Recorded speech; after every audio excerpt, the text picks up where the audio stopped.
ভাবি কই আমার এক গ্লাস পানি দেন তো, গলাটা শুকায় গেছে, আমাদের ফ্রিজটাও নষ্ট। এই আপনি জানেন না আমি পর্দা করি?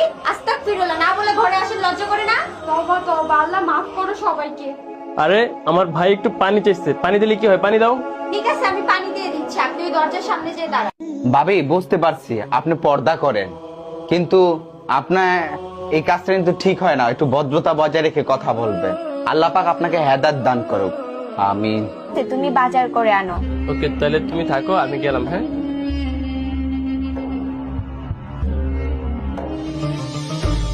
সোনা বন্ধু তুই আমারে ভোতা দাও দে কাইটালা, পিরিতের খাতা দিয়া যাইতে ধইরা মাইরালা। আবার? সোনা বন্ধু তুই আমারে ভাই ভালোই হয়েছে আপনাকে পেয়েছি। আপনি কি জানেন আপনার বউ পর্দার আড়ালে কতটা নষ্টামি করে? কি বললি তুই? অত্র এলাকায় আমার বউয়ের মতো